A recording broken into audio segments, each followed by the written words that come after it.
Okay, good morning, guys. This is the presentation that I posted this morning in the LMS. This is the last lesson of the current collection. And you know that when we reach the end of each collection, we usually deal with informational text. So let me activate the slideshow and begin this lesson. Okay, today's lesson is titled, as I just mentioned, Informational Text, Structure and Format. What that means is that in today's lesson, we're going to be focusing on the structure and format of a particular type of informational text, not even all informational text, but a particular type of one, okay? And the reason why we are doing this is because, as I mentioned before also, it is a fact. It is a statistical fact that even if you're not a reader, you're going to be forced to read something on a daily basis, and that thing that you're going to be reading is nonfiction. Nonfiction is read more than fiction. But nonfiction, as you already have seen in many lessons, takes many forms. One of those forms is the informational text. So in order to master informational text better, it's for your advantage to understand it. But today we're going to be talking about a particular type of informational text. This particular type of informational text is called the functional text. And informational Mister, text also assumes different forms. Was someone going to ask a question? Mister, excuse me, lo que pasa es que mi internet está malo and like it's like no me está dejando entrar mucho, like entro a la clase y se me cae. So if I Okay. leave, I Well, can. thank you for letting me know.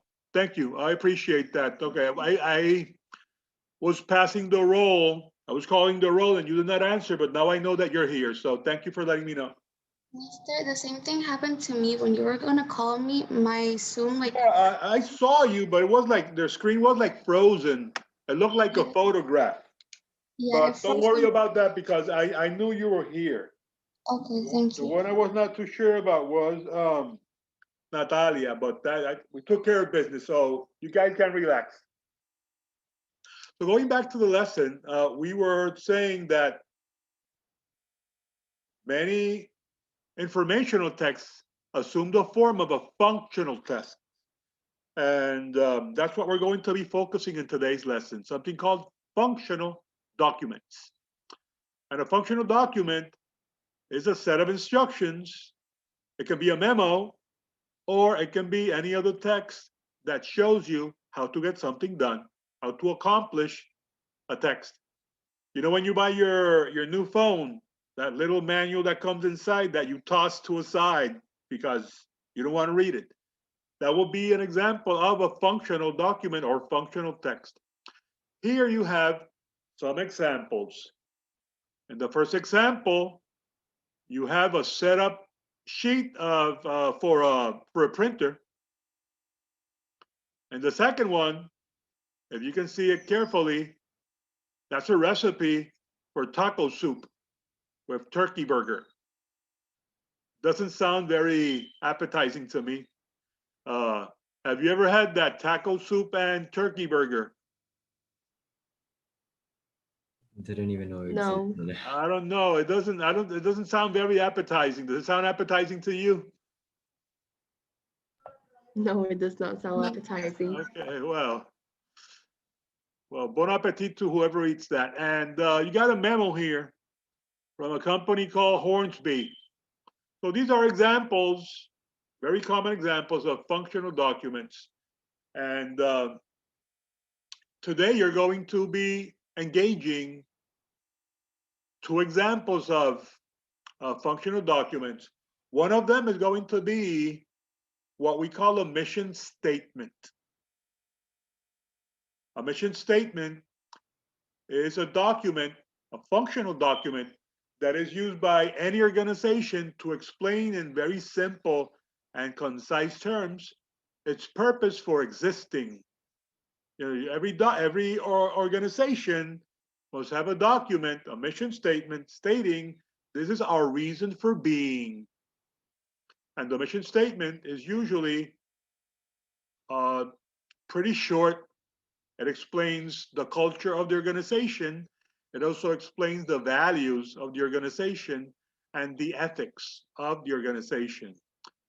And Froebel Bilingual School has a mission statement. Does anybody know what that mission statement is in Froebel? Which is a document you should be familiarized with. It's probably Froebel's most important document. Does anybody know what that document is? Nope. Have you ever heard of the philosophy of Froebel Bilingual School? Have you heard teachers talking about la filosofía de Froebel? I'm sure you have. I'm sure you have, because this is something that, unless you're new, of course, but those of you that have been in Froebel for many years, for a long time, you must have even read this document, but it probably flew over your head or you forgot about it. Let's see if we can access it so you can have an example of what a mission statement is supposed to look like. Basically, that document guides, it's like the underlying, it's a foundational document for every function, everything that happens in school. Okay, when we talk about functional documents, the two features that we focus on are their structure and their format. When we talk about the structure, you'll notice that many of these documents are divided into sections. And a section of a document might be as long as a paragraph or as short as a single sentence. Usually these sections have a heading that summarizes the content to help the readers locate the information that you need. So basically, the entire reason or purpose behind the structure is ease of access of information and ease of readability, to make it as understandable and easy to read as possible. Because, you know, most people have a hard time reading stuff, and you don't want to make it harder than it needs to be. Another important feature is the format. And a document's format, which is its design, is going to help the reader focus on keywords, sections, and important ideas.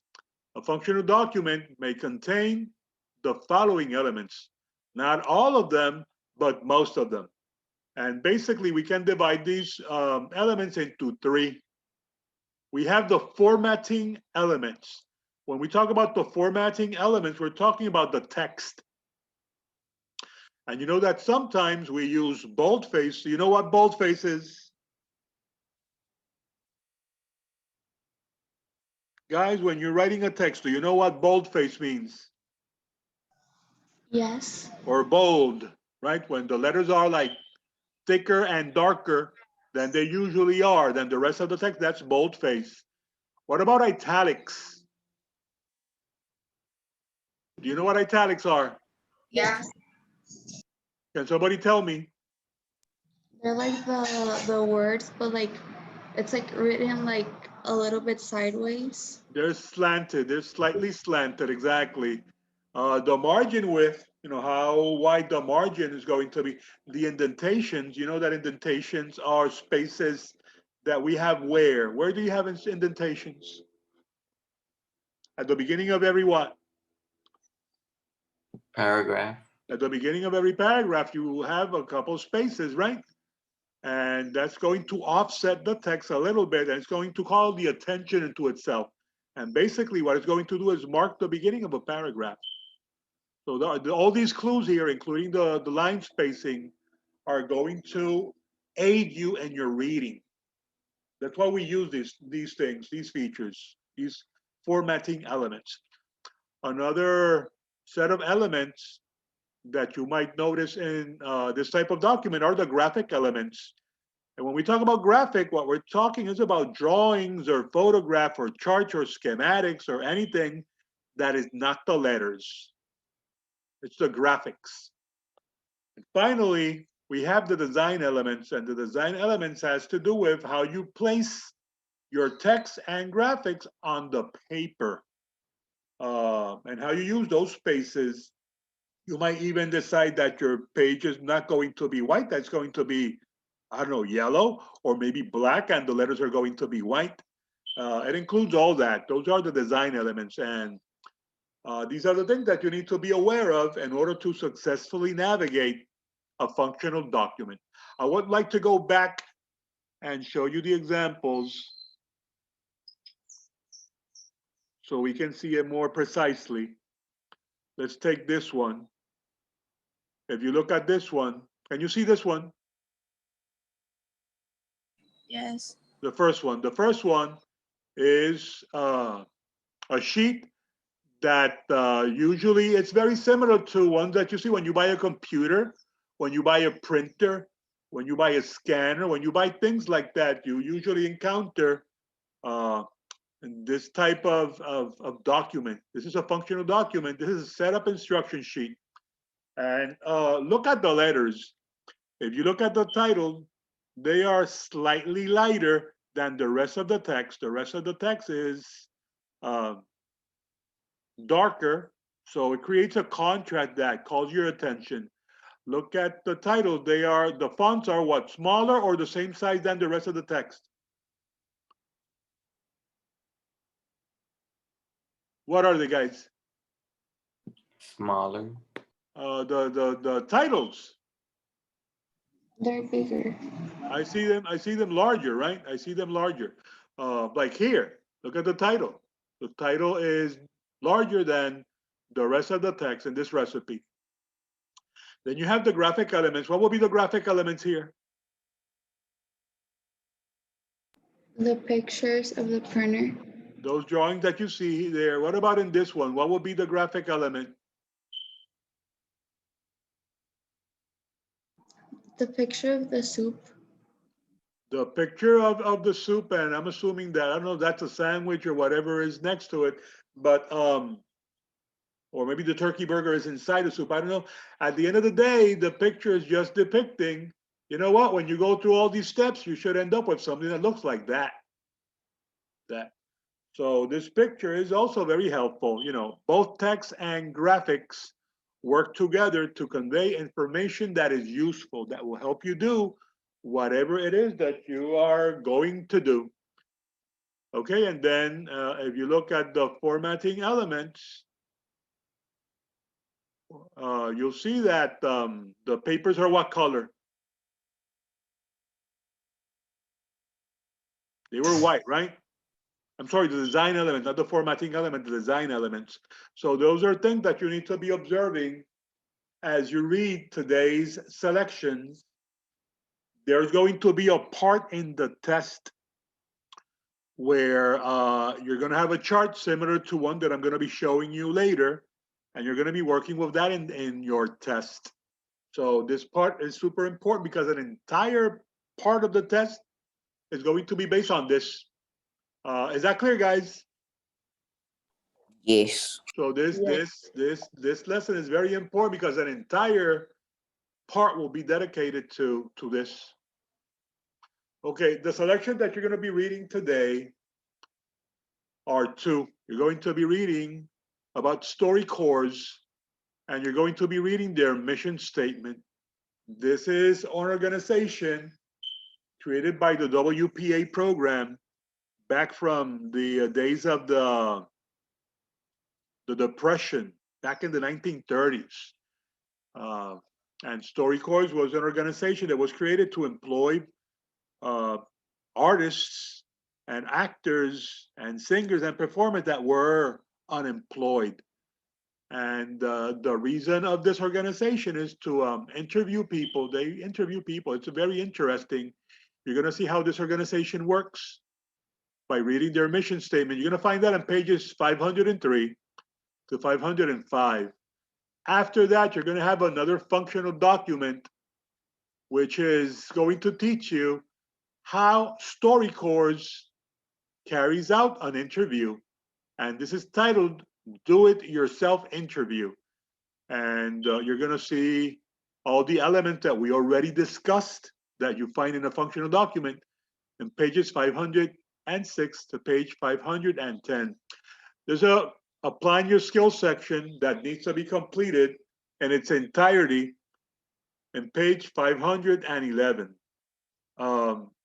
As you read, not after, but as you read, you're going to take notes about structure and format about StoryCorps and the do-it-yourself interview.